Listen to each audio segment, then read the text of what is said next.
Welcome to the Stars in the Making with the mission to inspire and frame the future. On this episode, the star is well known as a videographer and founder of Mixx Studios. Kai is a data scientist, inventor of a lighting system. His parents migrated to America from China as a kid, went to University of Michigan. His passion was always to build his own company that focused on helping people and businesses with their creative work. On this episode, he breaks down after quitting his corporate job, not having support from his family, and how he was able to lose 50 pounds by dry fasting and salt water. He believes that following your dreams is a lonely road and worth the pain down the line. Please welcome Kai.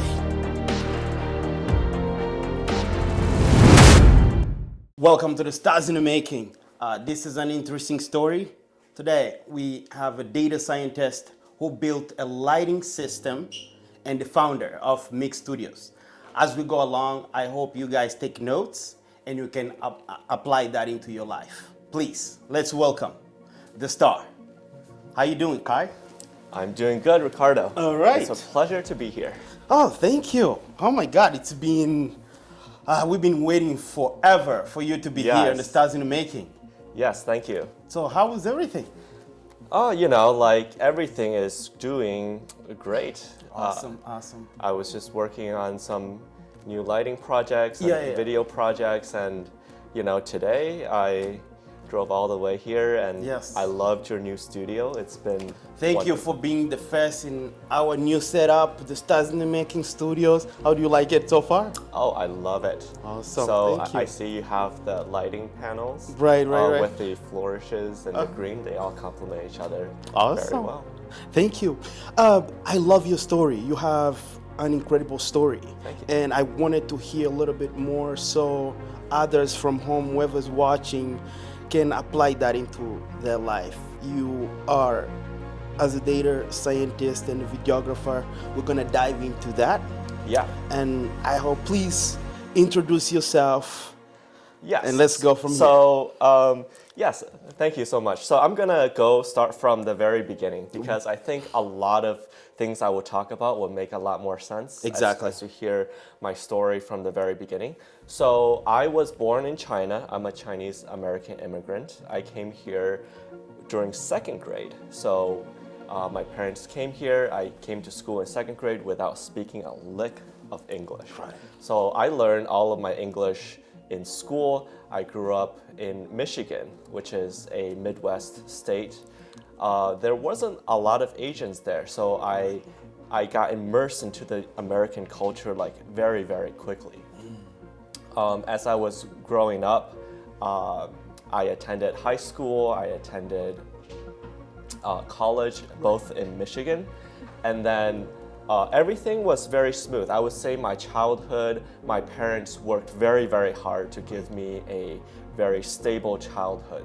So there wasn't at any point where I felt that we were poor, we were in need. If I needed anything, they would provide for me, like a very traditional two-family household where my dad worked as an engineer, my mom stayed at home to take care of the housework and also take care of me. I got my food every day. So I would say my life was very easy up to that point. Right. Even during college, I studied economics and mathematics. So I double majored in these, and I got an honors in economics. Wow. Which was which made my parents very proud. So they were like, my son finally graduated with a degree in math and econ. And I immediately after college, I found a job. So I have a question. I don't want to interrupt you. So your parents, they really installed in you that, to be educated, like education. You have a really big education background. I think education is a very big thing in my entire parents' generation. I would say that education was like the number one thing. They wanted me to go to college, get educated, get a job, and raise a family, all of that. All of that. Very, very traditional. Very traditional like being a good person type of thing. And that's what I sort of, I don't want to say sort of, I want to say that's what I literally did for up until college and up until I had a job. So I found a job, and my first job was a data analyst in a consulting firm. And I don't know if you read my letter. Yes. That was the first big failure. I read everything. So by that, you say that, it's funny because I was just about to ask you, so what your parents wanted you to be in life? Do they had something specific? Like, okay, Kai, studied this for you to become this person. So is that why you became like a data scientist and then jumping? How was that? So they wanted me to become they didn't have high expectations for me to make a lot of money or to become very successful or to like accomplish things in the world. Right. What they wanted for me is essentially stability. Right. They wanted me to become a stable working individual, right, with a stable family, with children, and raise my children up so that they can, play with their grandkids. Right. Exactly. So that what they wanted for me was very standard. They don't want anything extra. They don't have a big vision for me. They just wanted you to be stable. Yes, they just wanted me to be stable and to be near them and to, right, fulfill that role of the traditional family. Yeah, and the traditional job where the man goes to work. They just wanted me to fulfill that. Yeah. And I basically achieved that right off the bat, because I was a very,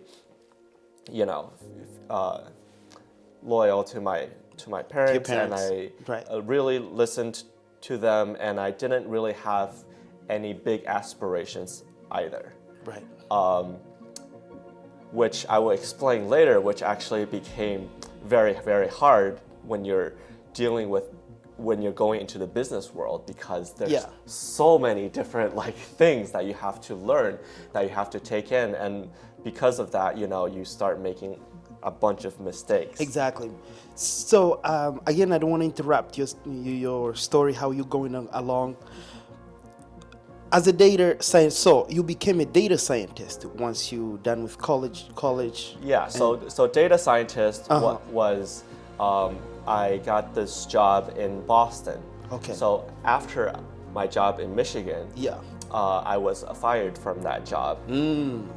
Let's go deep on that. That was the first biggest failure of my life, because that came out of nowhere, and I think it was because everything from that point to my first job has been smooth sailing for me. I nailed every course. I got everything that I wanted. I applied for a job. I got that job. Right. Everything was very smooth for me. And because everything was very smooth for me, I didn't really appreciate the things that I got, that I had. So for my first job, I was just going through the motions. I was doing X, Y, Z. Right. And I didn't work as hard as I could have. And so one of the things that I would always do is I would always come to work a little bit late. Right. And then I would work very hard. I would stay late, but it was like a couple of meetings that I was like, it's okay if I miss this one. So that means you really didn't enjoy what you were doing at the time. Is that it? You weren't enjoying that? I didn't know that I didn't enjoy that, because I thought that everything I did was everything that I was supposed to feel, because at that point, I haven't really seen the other side, right? Yeah, exactly. I haven't really broken out of the mentality of, hey, what is it that I really wanted to do? What is it that I wanted to build? Because I was just following what other people were doing, has set for me. Everything that other people have expected. Yeah. So, and even after I got to be specific, your parents. Yes. What they expected for you, right? Right. So after that job, I was panicking, right? Because I didn't expect myself to become, fired. To get Essentially. fired. So, but back then I still haven't really broken out and being like, hey, I this is what I wanted to do now, and I wanted to break out of the 9 to 5 and to find something else. Yeah. So I scrambled to find a job immediately. Right. The second job was very, very hard. Like, I did not have a very easy time finding the job. Second job. And, because I was dating someone at the time who Right. was in Boston, Massachusetts, Yeah. I decided to apply here. And I found a job as a data analyst, and then eventually I got promoted to a data scientist.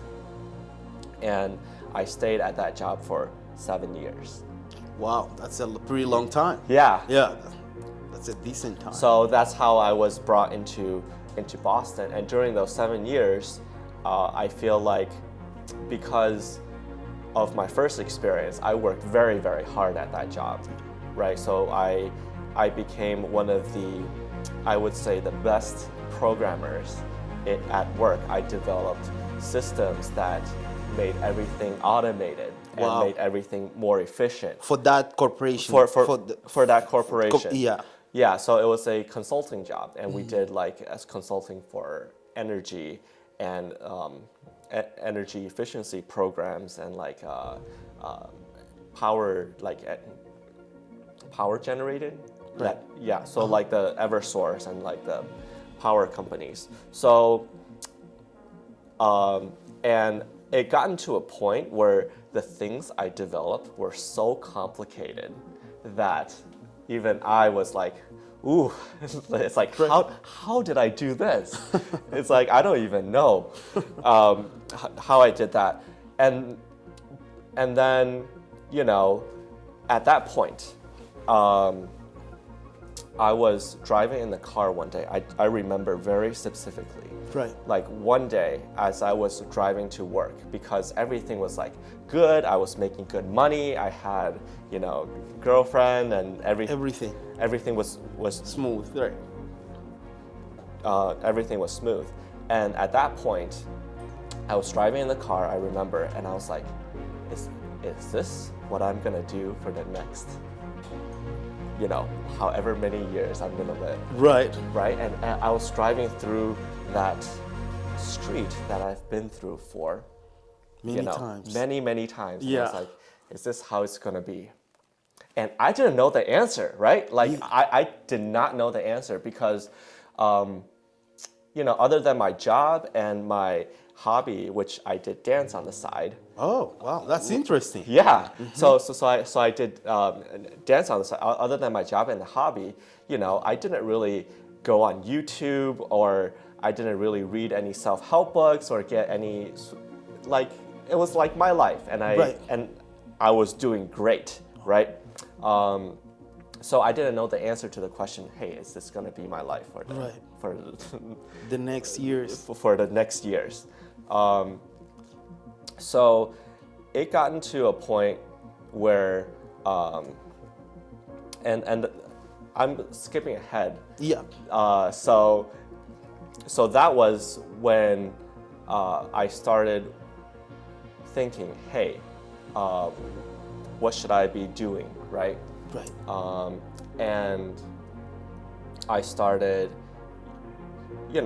somehow YouTube just kind of knew what I was going through for some reason. Yeah. So it started putting out self-help videos and hey, and a lot of these, now I realize are kind of they tell some truth, but they're not, it might not always be for you. Of course. And I just want to back up a little bit. Yeah. To talk about the dance hobby that I had. Yeah. So the reason that I had the idea to quit my job is because I develop something that I could pursue.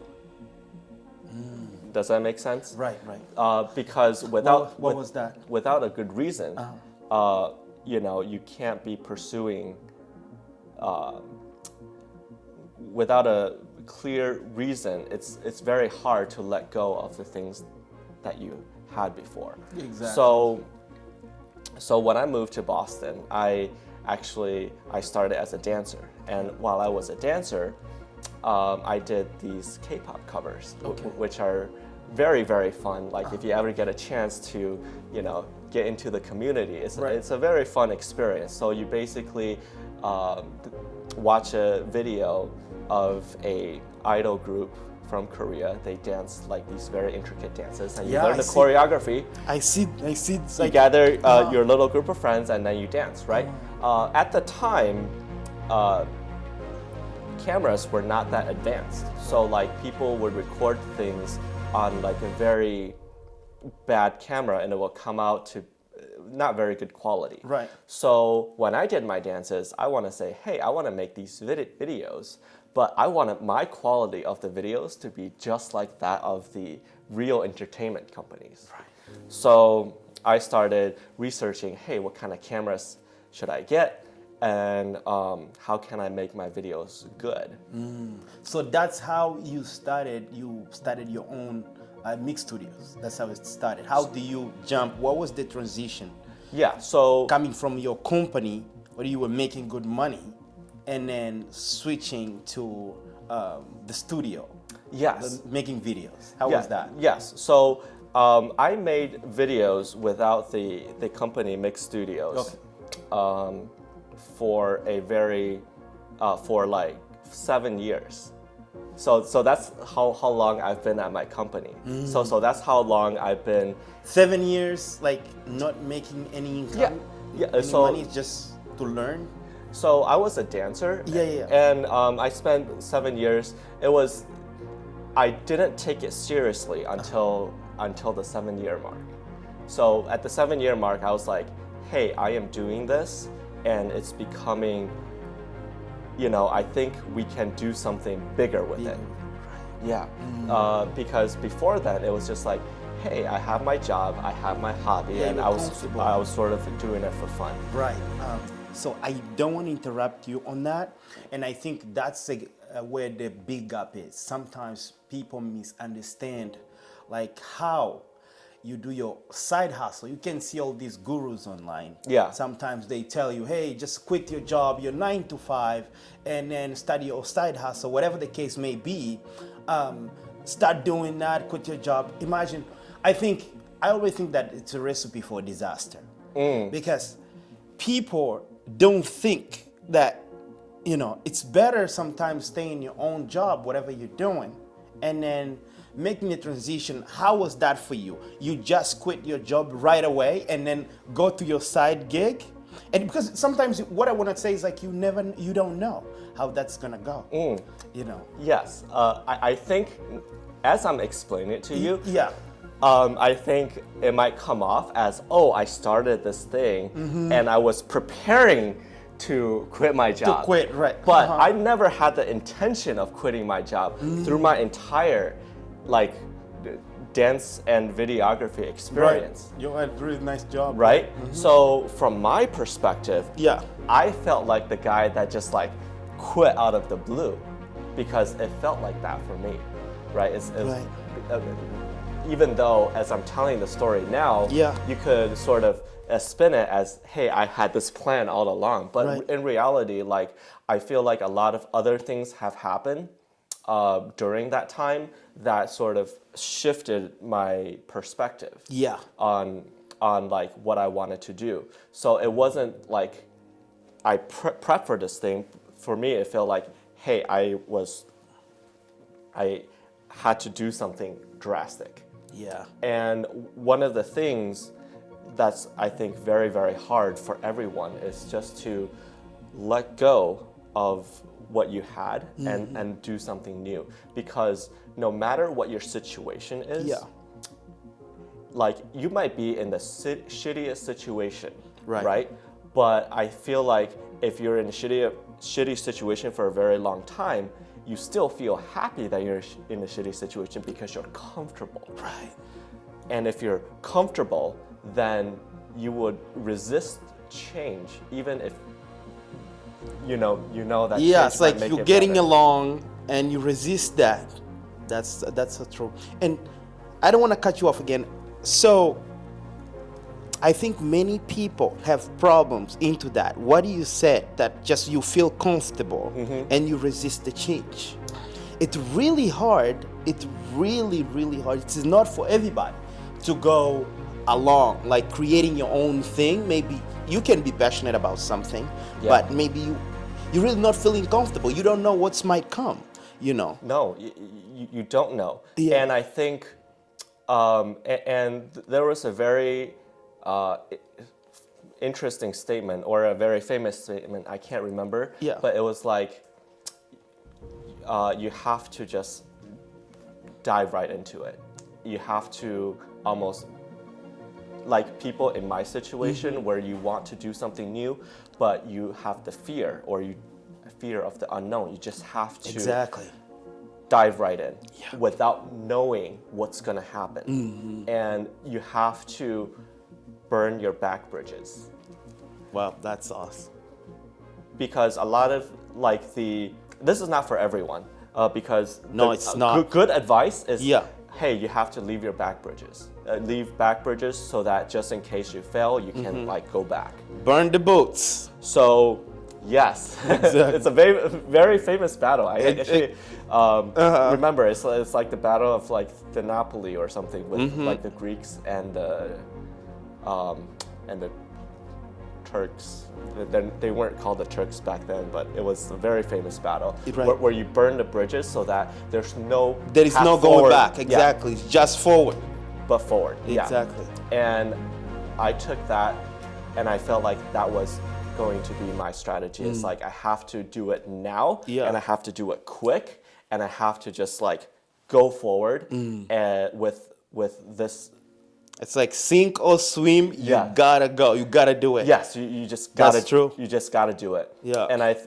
And the more backup plans you have, it's like, oh, I have this backup plan. Oh, I'm not gonna let go of this thing for now. You can't do that. And I think one of the and people back then, because it wasn't just the job I quit. Right. I also ended a 7-year relationship that I had. Wow, that's really hard. I also shaved my head. Wow. I also went from That's really hard to do. 185 pounds to 135 pounds. I was just So during that transition, when I say burn back bridges, it was like I shifted my entire life and went boom, changed my entire a self. 7-year relationship 7-year relationship. and switching your job Switching my in job. a good corporation, Losing weight. losing weight, Yes. going on your own way. Going on my own way. This is not for everyone. It's not. I also, I just want, because it was very dramatic. Yeah. The changes I made, right? I also lost my glasses because I got LASIK surgery. Oh wow. So I changed my entire look. I threw away all of my old clothes. Yeah. Bought new ones. I smashed every bottle of alcohol I had in my house. Wow. I got rid of all the food in my fridge and just threw out stuff that I bought. Wow. And it was a very, I would say that was the most dramatic change I ever. Talking about the change, talk to me about how do you lost 9, as I was reading your story, you lost 50 pounds in 6 months. Yes, I lost 50 pounds in 6 months. How was that? By dry fasting, right? Is that correct? Yes. So I. There is any formula that you followed? Yes. So for dry fasting, actually, I would say I did a combination of saltwater fasting and dry fasting. So saltwater fasting means that you don't drink anything but salt water. So, and salt includes both NaCl, which is the sodium salt, and then KCl, which is the potassium salt. And then dry fasting just means that you go as long as you can without drinking water or food. Wow. So I found, so I came across like fasting as a method of losing weight before, because the way that I thought before was that if you don't eat every day, you're gonna die. And then I found this guy. He was a very hilarious guy on YouTube called Snake Diet Guy. Okay. And he would say, "Hey, fatty, you know, you gotta fast to your bones." You know, at first I was like, oh, this is very interesting, but like, I wanted to test it for myself. So the first fast I did, I think it lasted 1 day, so 24 hours without eating. And then I was like, oh, I'm so hungry, you know, I gotta have something to eat. And then the second fasting, I did the entire 72 hours. Wow, interesting. Without food. So, and once I did it, I made some like very bad mistakes on my fast that I would talk about, which is, I think, where a lot of people run into like health issues when they like start doing fasting. Right. So, but for me, it was like, because I was going through this change, I was like, fuck it. Whatever. Let's do it. Let's go. Yeah. I'm just gonna go 72 hours. I just want to see if I can do it or not. So, the first 72-hour fast that I did, I made a huge mistake, which is that after my 72-hour fast, I had a gigantic meal. Wow. And I felt so weird after that meal, because what I learned later was that when you fast for so long, your your stomach becomes very acidic. And when you start eating food, like the acidity makes you feel, I don't know, like it was a really strange feeling where the food didn't really taste the way that it was supposed to. Right. And then you just feel like your stomach hurts a lot. Oh, wow. And what I found out after your 72-hour fast is, because your body is very acidic, you should actually take some baking soda. Yeah. You should take some baking soda, because baking soda is a base. It tastes very bitter, so that it will make the acidity in your stomach go down. Right. And then when you have a meal, it's completely fine. Wow. That's amazing. Yeah. Yeah. Yeah. So after my 72-hour fast, right, you have to keep going, because the first 72 hours you succeeded. It's like, oh, I could do it. It's like, this thing is working. But, you know, like if you make the calculations, you have to fast for an entire like 3 months to lose that much weight. Right. So I came up with a plan. I was like, okay, I'm just gonna do 3-day fast and 1 or 2 days eat. 3-day fast, 1 or 2 days eat. And as I was going through that process, you know, you don't succeed every single time. And there's, what I found out is that there's 3 barriers to your fasting. Okay. The first barrier is the physical. So the physical barrier is you feeling like very hungry, you feel very tired, you're like, oh, I can't do this. Yeah. Physical. The second barrier is your emotional barrier, which is how you feel at the moment, whether you're happy. Yeah. It's like, hey, I just got a raise. I'm gonna go celebrate with my favorite dish, right? Or if you feel like very sad or very angry, it's like, oh, you know, this thing that didn't go the way I planned, I'm gonna eat some comfort food to comfort myself. It's the emotional. And the third barrier is the social barrier. And these goes in the order of hardness. Social barrier is the hardest, then emotional, then physical. So that might come as a surprise, because you would think that the hunger is the hardest. No, it's actually the social one. Yeah. So the social one includes your friends saying, hey man, you know, it's been a long time, let's go out to eat. Peer pressure. Peer pressure. Right. Or family pressure, right? You're home for Thanksgiving. Your mom just spent like a whole day cooking the giant meal, and you're like, hey, I'm on day 2 of my fast. I can't eat this. My goodness. Right? Because when you don't eat something, your mom is gonna be like, hey, you don't love me, right? And that's like true. That's like a very It's really hard. It's really hard, and you have to be able to navigate through all of these in order for your fasting to succeed. Wow. Because if you just fail at one, you're gonna find reasons to fail at the other. It's like, That's- today I have a reason because love that. food and eating is so ingrained into our culture. Like once you start fasting and you haven't eaten for a few days, you find out why like food is so ingrained into everything that we do, like every single day. So if you're trying to succeed in fasting, you have to break down all of these barriers. Wow, that's really awesome. I hope you guys, you can listen really well what he's saying. If you wanna try fasting, it requires so much discipline. And coming with that, I wanted to go back because we're almost done. I wanted to go back to our to the lighting system that you built, and you brought some for us, and one of the stars is right there. Actually, he built that, and as I said from the very beginning, he is a creator and built a lighting system. So go back and explain, how do you do it?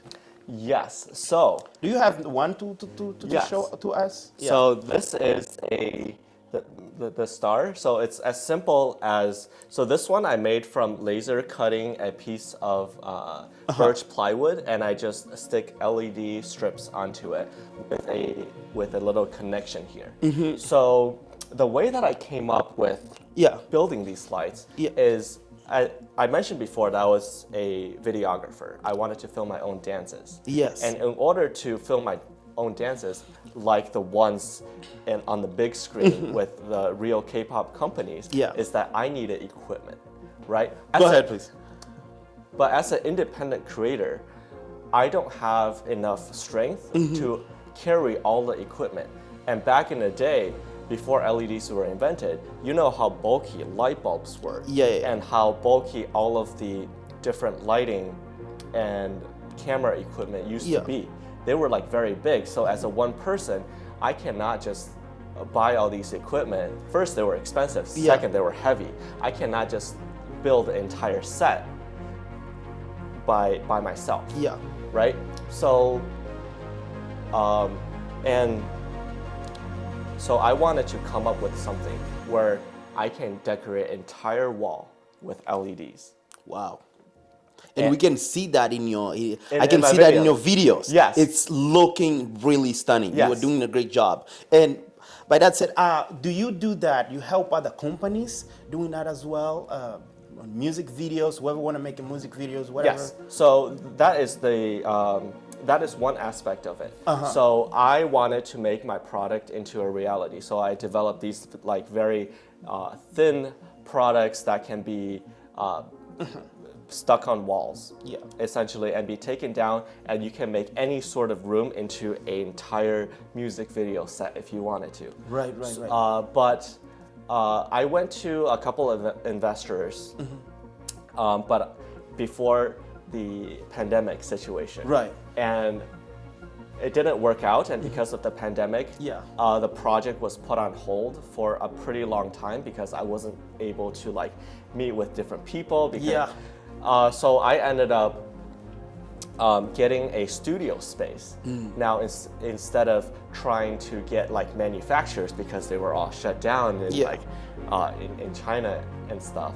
So I just built my own lights from scratch from the tools that I can muster up with. I built my own studio with my customizable lights. Right. And I rented out to local artists and musicians to shoot their own videos. And to shoot my videos. Of course. Too. But I built this entire studio. It's called Mixx Studios. So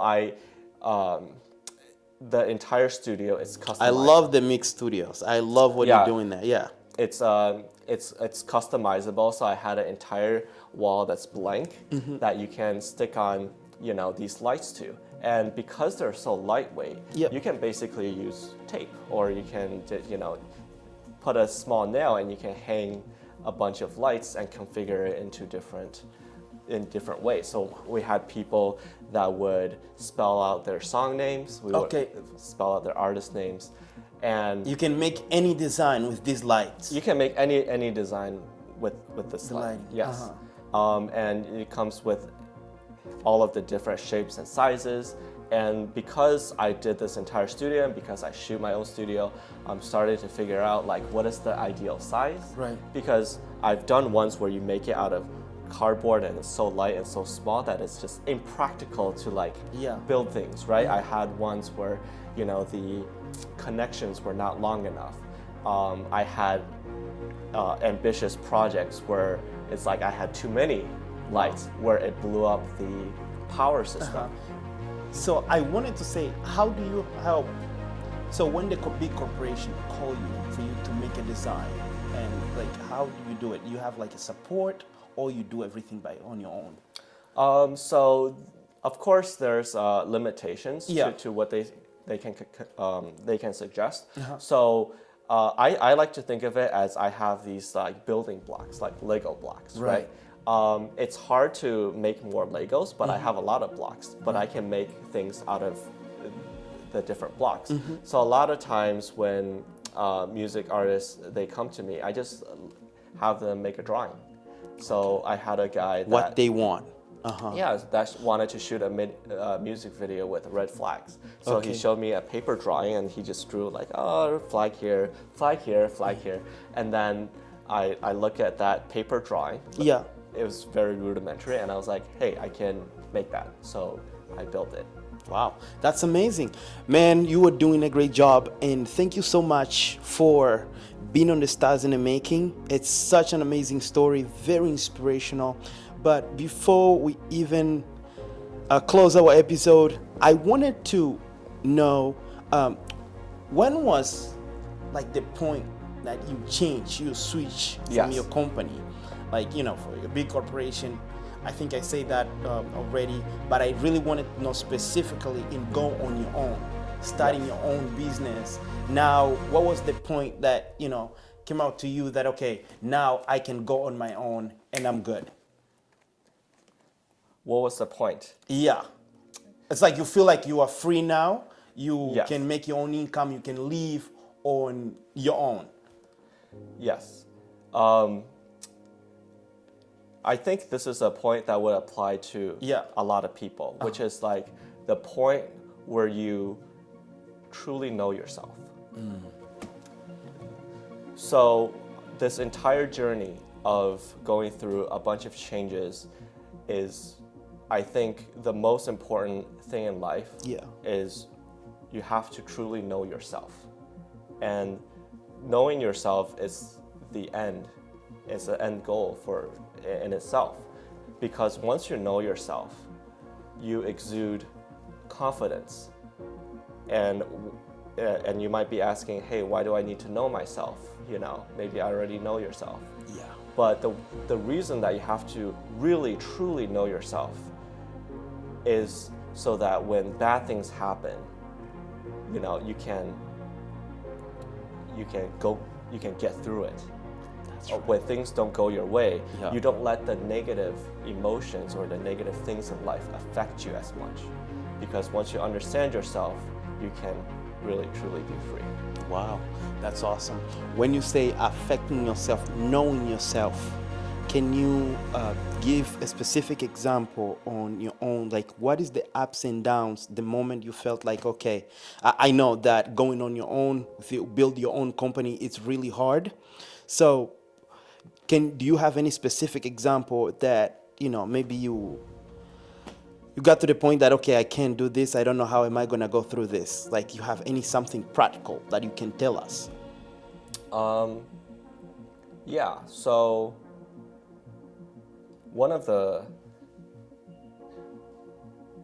so there was a lot of times where I experienced a lot of up and downs.